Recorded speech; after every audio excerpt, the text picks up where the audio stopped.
오늘은 출애굽기 15번째 시간입니다. 시내산 법규 두 번째 시간입니다. 우리는 올해 출애굽기 말씀을 지금 계속 보고 있는데요, 이스라엘 백성들이 애굽을 떠나서 2달 만에 시내산에 머물게 됩니다. 시내산, 호렙산이라고도 불리는 이곳에 하나님의 말씀과 율법을 그때 받게 되는데요, 우리는 지난 시간에 그 십계명에 대한 이야기와 함께 그 이후에 나오는 70항목 10가지 법규가 있다 그랬습니다. 십계명 플러스 10가지 법규, 십계명과 10법규가 이제 출애굽기에 나오게 되는데, 그 첫 번째 법규 중에 하나였던 제단, 예배에 관한 법규를 지난 시간에 살펴보았고, 오늘부터 이제 3번에 걸쳐서 3개씩 묶어서 법규를 또 살펴보도록 하겠습니다. 그러니까 오늘은 두 번째 법규, 세 번째 법규, 네 번째 법규에 관련된 내용이라고 말할 수가 있겠습니다. 오늘도 좀 염려는 됩니다. 이제 법규를 다루다 보니까 오늘 은혜가 필요하신 분들에게도 상당히 좀 고민이 되지만, 이 말씀 속에서 여러분 각자에게 향하신 주님의 음성을 들을 수 있기를 바랍니다. 오늘 다루게 될 법규는 굉장히 중요한 주제입니다. 노예제도에 관련된 것과 사형제도에 관련된 것과 보복에 대한, 보복과 관련된 그런 이야기라고 말할 수가 있습니다. 그 중요성이 매우 크다고 말할 수가 있습니다. 많은 그리스도인들이 노예제도라든지 특히 사형제도에 대해서 좀 혼란을 겪고 있습니다. 그래서 오늘 이 부분을 말씀을 통해서 다시 한번 정리해 드리도록 하겠습니다. 첫 번째, 노예제도에 관련된 것인데, 여러분, 노예제도라고 하는 것은 한마디로 인간 탐욕의 극치다라고 저는 생각합니다. 인간들이 탐욕을 부리는데 그 극치가 사람을 물건으로, 종으로 삼는 노예제도다라고 저는 생각해요. 여러분, 왜 노예제도가 만들어졌습니까? 노예제도는 왜 만들어졌습니까? 법이 있기 전에부터, 이 법이 노예제도를 제한하기도 전부터 인간의 타락성 안에는 자연스럽게 그 탐욕의 마지막 단계인 노예제도가 형성되게 된 것이죠. 심지어 하나님의 백성이라고 불렸던 이스라엘 백성들도 느헤미야 시대에 보면요, 하나님께서 이런 것들을 원치 않음에도 불구하고 그 율법이 정상적으로 작동하지 않으니까 어떤 일이 벌어집니까? 이스라엘 백성들 사이에서도 서로 노예를 삼기 시작하는 일들이 벌어지게 됩니다. 그러니까 사람들이 경제 활동을 하다가 어려워지면 어떤 일이 벌어집니까? 여러분들도 이제 갑자기 경제적으로 어려워지면 어떻게 비용을 충당하시죠? 이 담보물을 통해서 저당을 잡히게 됩니다. 그래서 돈을 빌리죠. 처음에는 밭을 팔아 저당 잡혀서 빌리게 되고, 또 포도원을 저당 잡혀서 빌리게 되고, 그리고 집을 저당 잡혀서 이제 빌리게 되는 거예요. 그런데 이것도 상환이 되지 않고 더 어려워지면 어떤 일이 벌어집니까?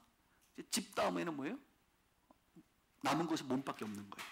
그래서 자식을 저당 삼게 되고, 아내를 저당 잡히게 되고, 결국은 그 당시 경제 주체인 남성들이 저당을 잡히는 종으로 팔려나가게 되는 것입니다. 이것이 이스라엘 백성들 사이에서도 느헤미야 시대에 있었던 일입니다. 또한 이뿐만이 아니라 과거 서구 사회는 이 전쟁이라고 하는 힘의 논리로 말미암아 아프리카라든지 저개발국가 아니면 원주민들을 착취하고 그들을 노동력, 노예로 끌고 가게 됩니다. 그러니까 인간들의 이 탐욕의 극치라고 말할 수가 있는 거예요. 제가 탄자니아를 가보니까 탄자니아에 바가모요라고 하는 지역이 있는데, 그 바가모요라는 뜻이 노예들이 팔려나갈 때 마지막에 했던 외침이에요. 내 심장을 여기에 놓고 간다라는 의미예요.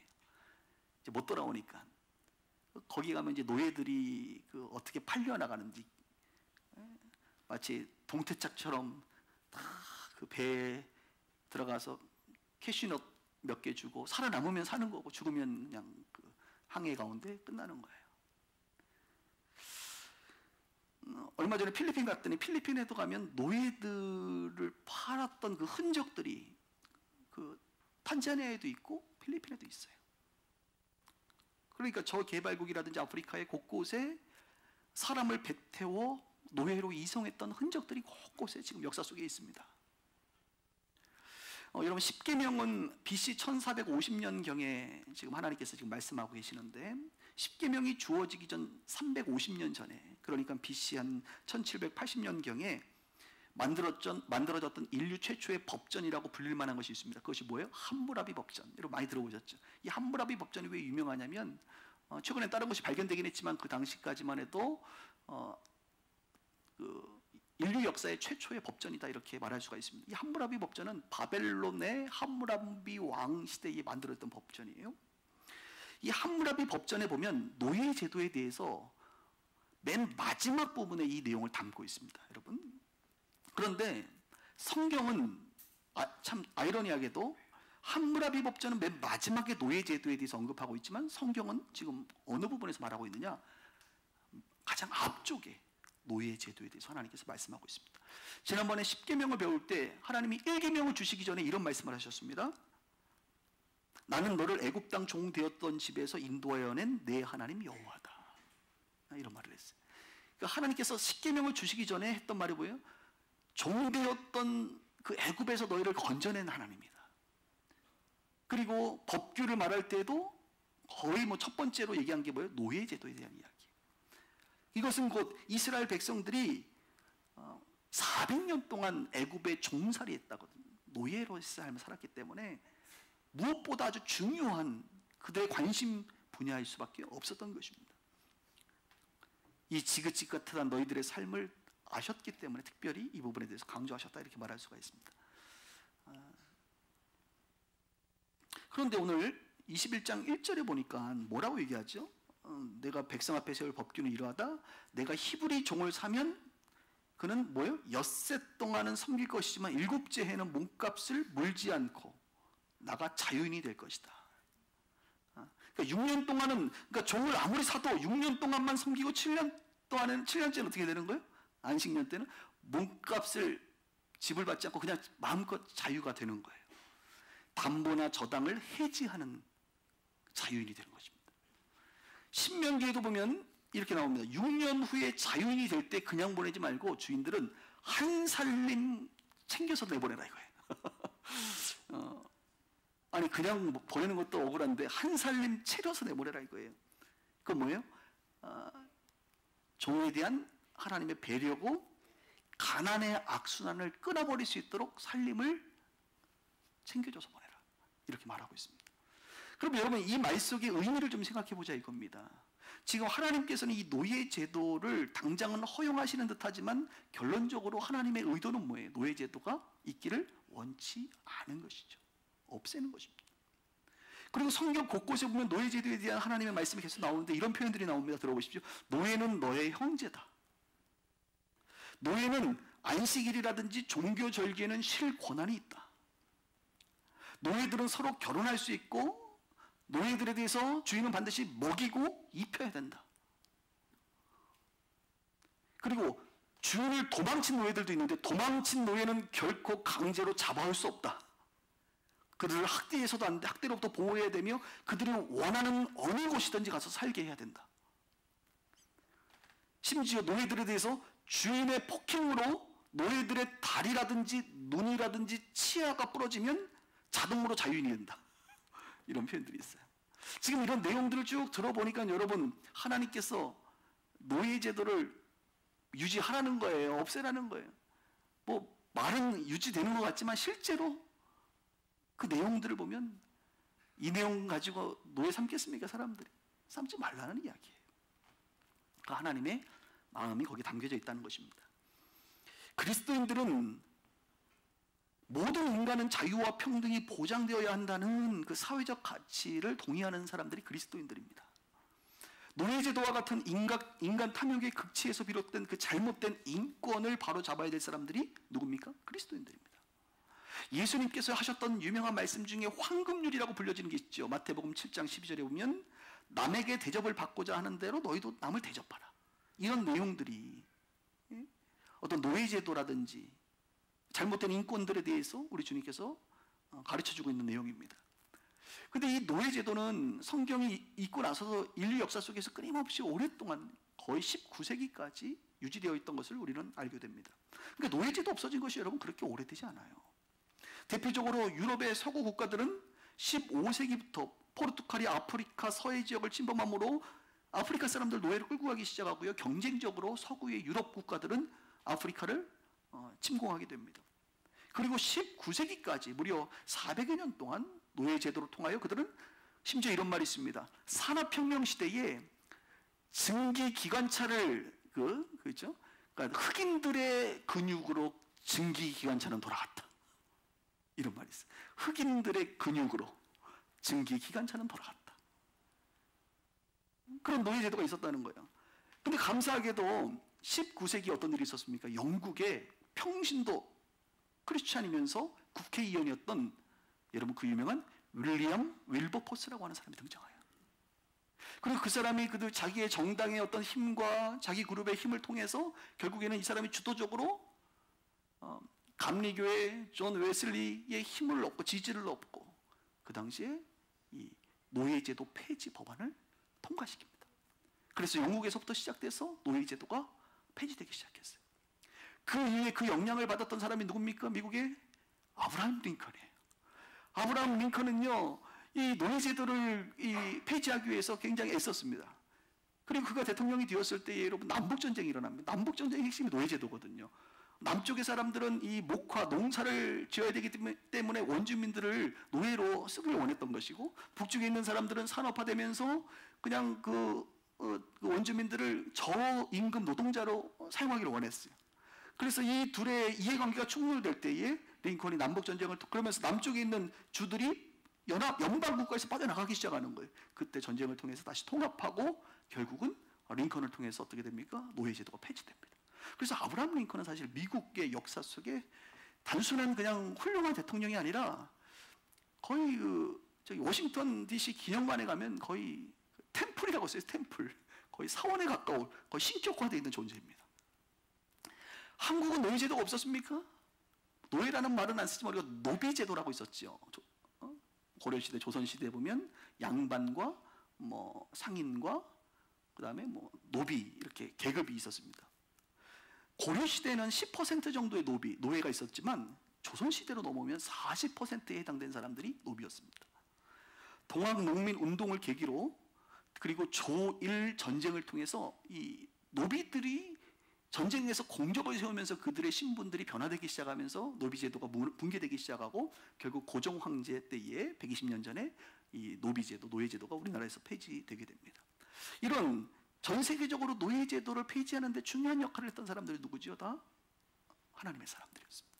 그들은 성경의 말씀을 근거로 심지어 흑인과 백인의 인권의 문제를 이 차별을 극복하는 데에서 역시 노력했던 사람은 우리가 잘 아는 흑인 목사님 마틴 루터 킹 같은 그런 하나님의 사람들이었습니다.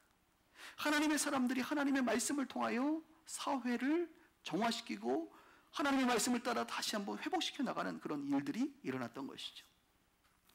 여러분 기독교 세계 안에 우리 보통 교회라고 얘기하면 이 기독교 안에는 크게 두 부류의 사람들이 존재합니다. 첫 번째 부류의 사람은 근본주의적인 성향을 가진 사람들이고 두 번째 그룹은 저와 같은 복음주의적인 성향을 가진 사람들입니다. 그러니까 근본주의라고 말하면 구약의 성경의 말씀을 그냥 문자적으로 해석하는 사람이고 복음적이라고 말하는 사람은 예수님께서 재해석하신 그러니까 이 구약의 말씀 하나님의 그 의미와 본질을 끄집어내서 복음 시대를 연결하는 그런 해석을 가진 사람들을 복음주의라고 말할 수가 있습니다. 지금 한국 교회 대부분 건강한 교회는 복음주의예요.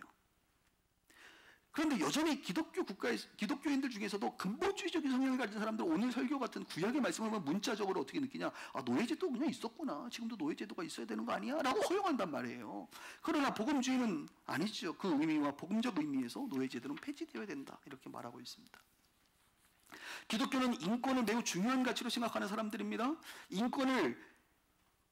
그런데 인권을 굉장히 중요하게 여기는데 반대로 인권을 가장한 역차별이나 죄성을 허용하지는 않습니다. 최근에 이런 문제들이 좀 한국 사회에 있어서 그렇습니다. 저는 대표적으로 북한에 대한 인권 개선을 우리 기독교인들이 관심을 좀 가져야 된다고 생각해요. 지금 여러분 북한에 한국인들이 억류되어 있는 거 아세요? 몇 명이 억류되어 있는 줄 아세요? 현재 6명이 억류되어 있습니다. 그 중에 제 친구도 억류되어 있어요. 신대원 동기인데 그 친구가 북한 사역을 하는 친구인데 지금 그 친구도 억류되어 있어요. 온성도 목사라고. 한국 교회는 이 부분에 대해서 좀 소리를 낼 필요가 있습니다. 미국과 너무 대조돼요. 캐나다와 너무 대조돼요. 그들은 단 한 명의 자신의 국민들이 억류되어 있으면 그것을 끊임없이 정치를 통해서 뭔가 협상하려고 하지만 한국은 물론 핵 문제 앞에서 그 위기 속에서 순번이 좀 뒤로 밀릴 수 있다라고 얘기하지만 너무 우리가 무관심한 것은 아닌가? 화해 무도 속에서 이런 일들이 좀 이야기되고 우리 한국인들에 대한 이 억류가 좀 풀어져야 되는 것은 아닌가 이런 생각을 하면서 우리가 좀 기도할 필요가 있다 이런 생각을 하게 됩니다.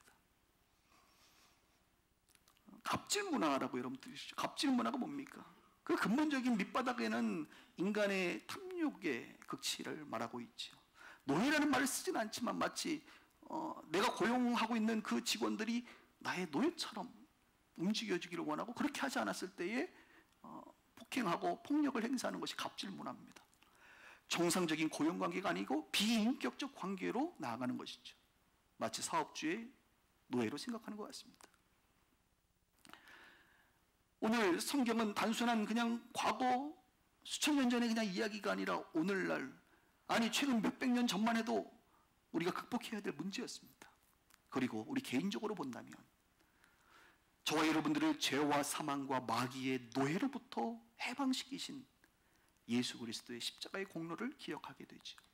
영적인 측면에서 본다면 우리의 육체는 자유인일지 모르지만 우리의 영은 여전히 무언가의 노예가 되어 살아가고 있어요. 돈의 노예가 되고 사람의 노예가 되고 죄의 노예가 되고 이렇게 살아가는 수많은 사람들이 있다는 것입니다. 이런 사람들을 자유케 하는 것, 이것이 바로 오늘 이 시대에 살아가는 그리스도인들의 사명이다 이렇게 말할 수 있습니다. 주님은 말합니다. 진리를 알지니 진리가 너희를 자유케 하리라. 그렇습니다. 진정한 진리이신 예수 그리스도를 통하여 노예된 우리의 삶은 자유함을 얻을 수 있습니다. 여러분들이 지금 무언가에 묶여 산다고 한다면, 노예처럼 묶여 산다고 한다면 진리를 더 아시기 바랍니다.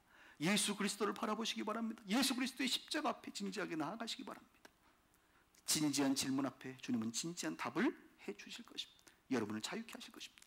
두 번째, 오늘 성경은 우리 가운데 가르쳐주는 이슈는 바로 사형제도에 관한 것입니다. 제가 한번 손들어서 여러분들의 의견을 한번 듣고 싶은데, 여러분 사형은 지금 돼야 된다라고 생각하시는 분, 오른쪽 발가락을 들어보시고, 아닙니다, 사형은 해서는 안 됩니다라고 생각하시는 분들은 왼쪽 발가락을 들어보세요. 다 보입니다. 네, 알겠습니다. 우리 12절에 오늘 성경은 우리 가운데 뭐라고 말하고 있을까요? 사람을 쳐 죽인 자는 어떻게? 반드시 죽일 것이라. 고의적으로 한 것이 아니라 나 하나님이 사람을 그의 손에 넘긴 것이면 내가 그를 위하여 한 곳을 정하리니 그 사람이 그로 도망갈 것이며, 도피처를 만드는 거죠. 고의가 아니면 도피처를 만들어줘라.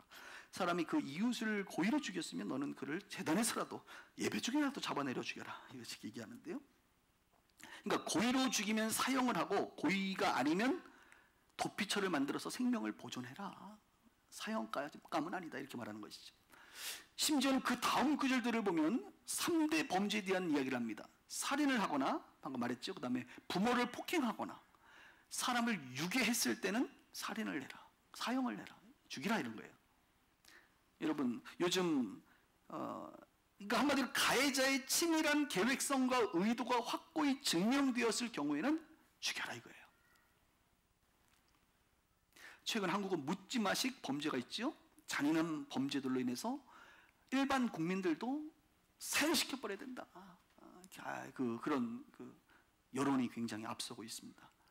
그래서 사형제도의 실질적인 부활의 움직임도 일어나고 있습니다. 저 같은 경우도 정말 내가 목사가 아니고 성경을 내가 몰랐다고 한다면 사형해야지. 바로바로 죽여. 깔끔하게. 다시 석방돼서 그 두려움 가운데 떠는 요즘에 많은 사람들이 있잖아요. 이런 생각을 당연히 아마 저도 했을 거예요. 기독교 입장은 어떠한가? 우리는 감정이 아니라 성경이 지지하는 말을 따라야 해야 되잖아요. 그러니까 오늘 근본주의자들은 오늘의 말씀, 구약의 말씀을 딱 인용해서 봐라, 하나님은 다 죽이라잖아. 우상 숭배하는 사람도 죽여야 되고요. 그렇게 따지면 가늠한 사람 다 죽이고요. 무당집 우리 거기 전 보시는 분들 다 죽여야 되고. 그러니까 이게 근본주의적인 사고야. 기본적으로 근본주의자들의 특징은 또 하나가 뭐냐면, 내가 살고 있는 이 나라는 하나님의 왕국이야. 그러니까 하나님의 법대로 움직이지 않으면 다 구약의 율법대로 다 처형해야 돼. 여러분 이게 뭡니까? 이게 모슬렘, 이슬람 사람들의 생각이에요. 이게 알라의 이름으로. 근데 그렇지가 않아요. 그러니까 근본주의자들은 사형을 찬성합니다. 근데 복음주의자들은 사형을 반대합니다. 왜냐하면 신약의 말씀과 전체적인 구약의 해석들을 통해서 반대합니다. 그 근본적인 차이는 이스라엘과 지금이라는 거예요. 이스라엘은 하나님이 통치하는 신정국가였고 지금은 사람들에 의하여 통치되는 세속국가라는 겁니다. 그 세속국가 중에 우리는 민주주의를 채택해서 쓰고 있는데요. 그러니까 이 법에 대한 해석과 집행의 환경 자체가 달라졌다. 신정국가의 환경 그대로 대입할 수가 없다는 겁니다. 그 대표적으로 사형의 피해자가 있습니다. 우리가 잘 아는 분이죠. 예수님이십니다. 예수님 사형당하셨어요. 그죠? 근데 여러분, 예수님이 사형당하신 것이 옳은 것이었습니까? 그분의 그 죄성이 사형당할 만한, 정말 이 인간들의 눈으로 봤을 때 사형당할 만한 죄목이었습니까? 그렇지 않아요. 인간의 법 해석과 집행이 올바르지 않습니다. 지금은 신정국가가 아니란 말이에요. 요한복음 8장에 보면 현장에서 간음하다가 잡힌 여인이 있죠. 그때 사람들은 돌로 쳐서 그 여인을 죽이려고 했습니다. 율법에 따라서. 그런데 예수님이 뭐라고 얘기합니까? 너희 중에 죄 없는 자가 돌로 쳐라. 그때 아무도 반응하지 못했어요. 그게 죄가 아니라는 것은 아니에요. 예수님도 다시는 그런 죄를 범하지 말라 이렇게 말했습니다. 죄가 맞다. 그러나 누가 너를 정죄하리요? 다 죄인인데 너를 돌로 치고 죽일 자가 있다면 그분은 누구예요? 심판할 자는 하나님밖에 없다는 것을 그 시대에 새롭게 해석하고 있습니다.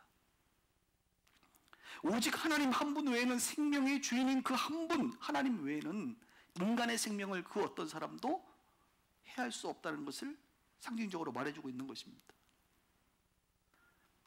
1990년대부터 우리나라 기독교의 큰 교단들에서 사형제도 폐지에 대한 결의를 총회에서 공식적으로 했습니다. 그리고 연합단체들도 폐지를 다 결의했습니다. 그중에 요즘에 꼴보기 싫은 한기총도 결의를 했어요.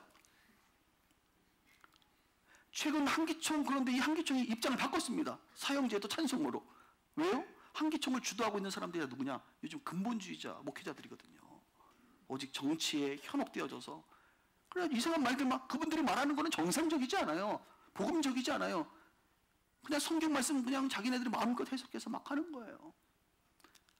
그래서 여러분, 죄송합니다. 여러분, 먼저 일단은 그 한기총 그 양반 때문에 요즘에 우리 목사들이 얼굴을 못 들고 다니겠어요. 그리고 그 사람 빨리 사퇴해야 돼요. 한국교회 대표성이 전혀 없는 단체가 돼버렸어요. 이미 많은 큰 교단들을 다 탈퇴했어요, 한기총을. 그러니까 정치도 찾아가면 안 돼요. 요즘 신문 기자들도 아예 기사를 안 다뤄주는 게 그들에게 도움이 되는 거예요. 안 써요. 상대할 가치가 없다는 거예요. 그런데 세상은 아직도 마치 기독교의 대표성을 가지고 있는 단체처럼 보고 있다는 게 너무 슬프죠.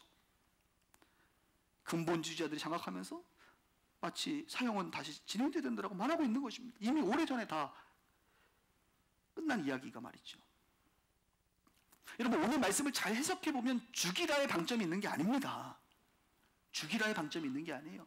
사람을 고의로 죽이면 안 된다는 거예요. 부모를 폭행하면 안 된다는 거예요. 사람을 유기하면 안 된다의 폭행이 그 방점이 있는 것이, 그런 사람들 죽이라의 방점이 있는 게 아니라고요. 저는 사형제도야말로 인간의 잔인성에 대한 엄중한 경고라고 말하고 싶습니다. 사형을 집행하는 것은 또 다른 인간의 잔인성 중에 하나입니다. 저 사람은 죽여야 돼. 우리 감정 가운데. 마치 우리는 아닌 것처럼, 우리는 의인인 것처럼 행세하면서 저 정도 인간은 다 죽여야 돼 라고 감히 우리가 그 인간에 대한 생명을 잔인하게 판단하는 것이죠. 아마 여러분 이 이야기를 들으면서 약간은 감정적으로 동의가 안 될 수 있어요. 그러나 한국교회 전통은, 세계교회는 사형제도를 반대하고 있습니다. 우리의 모습을 살펴보면 우리의 마음과 생각, 우리의 행동이 사실 사형에 해당되지 않는 사람이 거의 없습니다. 사형에 해당되는, 우리를 위하여 십자가로 대신 죽으신, 용서하신 예수 그리스도, 그 하나님의 은혜를 우리가 생각해 보는 것이죠. 그분을 통하여 우리가 죄 없다, 의인이다 라고 칭함을 받은 것이 우리 가운데 은혜요, 하나님께 감사와 영광이 되는 것이죠. 우리 모두도 사실은 구약의 문자적으로 이것을 본다면 사형에 해당될 만한 사람들이라고 하는 사실을 우리 그리스도인들 다시 한번 기억해 봐야 됩니다. 마지막 세 번째 이슈는요, 보복과 관련된 것인데 이것이 아마 여러분들의 삶에 가장 가깝게 적용이 될 것입니다. 23절을 볼까요? 그러나 다른 해가 있으면 이제 사람에 대한 해를 입히는 것입니다. 폭행이라든지 이런 것들이죠. 갚는데 어떻게 갚아요? 생명은 생명으로, 눈은 눈으로, 이는 이로, 손은 손으로, 발은 발로, 된 것은 된 것으로, 상하게 한 것은 상함으로, 때린 것은 때림으로 갚을지니라. 이 유명한 말씀, 이것을 동해 해를 같은 급으로 보면 동해 보복법이다 이렇게 말을 하는데요. 여러분, 주인이 노예들을 상해를 입힐 때도 손가락이라든지 발가락이라든지 귀라든지 코 등 24개 장기를 해를 가하면 주인이 노예에게 피해를 보상하고 자유인이 되도록 하나님 말씀하셨어요. 24개면 웬만한 데 다 되는 거 아니겠습니까? 그러니까 주인도 노예를 그렇게 피해 주지 말라고 말하는 거예요. 랍비 문서에 그렇게 나왔어요. 주인은 노예가 자기 소유라고 해서 마음대로 학대할 수 없다는 것입니다. 보복을 제한하는 이야기예요. 오늘 이 내용은 그래, 너 누가 손을 쳤으면 너도 손을 때려, 누가 너를 손을 잘랐으면 너도 그 사람 손 잘라, 보복하라가 아니라 인간의 마음 가운데 동일한 동해의 보복법이 아니라 인간들은요 동해가 아니에요. 더 보복합니다. 나를 한 대 때리면 10대를 때린단 말이에요. 이게 인간의 심리예요. 그러니까 이 말씀은 뿌린 대로 걷게, 맞은 대로 그대로 보복해줘라가 아니라 너희들 당한 것 이상으로 보복하지 말라라고 하는 하나님의 말씀이죠. 마태복음 5장에 보면 우리 예수님께서 이 부분을 그대로 한번 인용하십니다. 악한 자들에 대하여 대적하지 말라. 누가 오른쪽 뺨을 때리면 어떻게 해야 돼요? 오늘 말씀에 따르면 오른쪽 뺨을 좀 더 세게 때려야지 우리는. 그런데 우리 예수님은 오른쪽 뺨을 때리거든 왼쪽을 들이대라. 이렇게 말하고 있어요. 속옷을 달라고 하면 겉옷을 주고, 오리를 가자고 하면 심리를 가라. 내 이웃을 사랑하라, 원수를 사랑하라, 너희를 박해하는 자를 위하여 기도하라. 이렇게 말씀하셨어요. 예수님. 그러니까 오늘 말씀하고 정반대적으로 느껴지죠? 근데 그렇지가 않다는 거예요.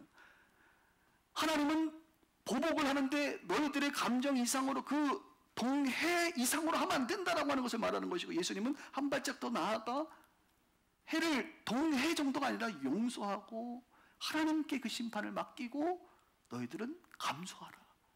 그 영혼을 불쌍히 여기고 기도하라. 악한 자들을 향하여. 이렇게 말씀해 주고 있는 것이죠. 우리가 노예제도라든지 사형제도에는 삶이 노출되어 있지 않지만 이 보복에 대해서는 상당 부분 노출되어 있습니다. 우리의 폭력성을 보십시오. 여러분, 누가 여러분 힘들게 하거나 괴롭히면 여러분 보복해야 안 해요? 말로 하죠. 벌써 말로 하고 교묘하게 합니다. 한 대 때렸어? 그럼 내가 한 대는 안 때리지만 교묘하게 10대 이상의 보복을 합니다. 우리는 그 인생을 뒤에서 밟아버린다 이거예요. 두고 봐. 그 유명한 말, 두고 봐. 이게 인간 가운데 있는 보복성이에요. 그러니까 주님 뭐라 그래요? 두고 봐가 아니라 구약적으로 보면 한 대 맞았으면 한 대까지만 허용하는 거예요. 근데 예수님은 아니죠. 때렸으면 그냥 대라, 왼쪽도 대라 라고 말씀하고 있어요. 악인에 대해서 너희들이 심판하지 마라. 심판자는 나다 라고 말씀하시는 거예요. 우리는 교묘하게 보복합니다. 사회적인 폭력을, 문화적인, 정치적인 보복을 끊임없이 해나가요. 우리가 살고 있는 세상 쉽게 볼 수가 있습니다. 주님은 우리에게 폭력을 행하지 않습니다. 주님은 우리를 용서하십니다. 우리가 주님을 향하여 끊임없이 악한 일을 한다 할지라도 주님은 우리를 용서하시고 용납하시고 기다려주시고 오히려 우리를 치유해 주시는 분이십니다. 보복을 멈추셔야 됩니다. 여러분들 남은 인생 가운데 보복하고자 하는 이 인간의 이 폭력성을 성령으로 잠재우셔야 됩니다. 말씀을 정리할게요. 인간의 탐욕, 노예제도죠. 인간의 잔인성, 사형제도죠. 인간의 폭력성, 보복제도라고 말할 수 있습니다. 율법은 문자적으로가 아니라 그 안에 담겨진 하나님의 의도와 마음을 아는 것이 중요하다고 말했지요. 많은 사람들은요, 문자를 교묘하게 피해서 편법을 일삼습니다. 문자가 딱 그것을 말하면 그 편법을 얼마든지 쓸 수 있거든요. 편법을 통하여 그 인간의 타락성을 통하여 역사가 계속적으로 그것을 보여주고 있는 거예요. 성경은 오늘 우리 가운데 우리를 자유케 하신 하나님을 보라고 말합니다. 우리를 노예에서 자유케 하시고, 우리를 사형수인 우리를 자유케 하시고, 보복받아 마땅한 우리를, 진노의 자녀 같은 우리를 진노하지 않으시는 그 하나님의 사랑과 우리를 자유케 하심을 보라는 거예요. 너희들도 하나님처럼 세상의 사람들 그 이상으로 하려고 하지도 말고, 아니 그 이상으로 사랑으로 그들을 대하라고 말하고 있습니다. 우리 빛과 소금의 교회 성도님들이 오늘 이 말씀을 잘 머릿속에 기억하시고 여러분의 삶에 구체적으로 적용해 나가면서 살아갈 수 있기를 주님의 이름으로 축원합니다.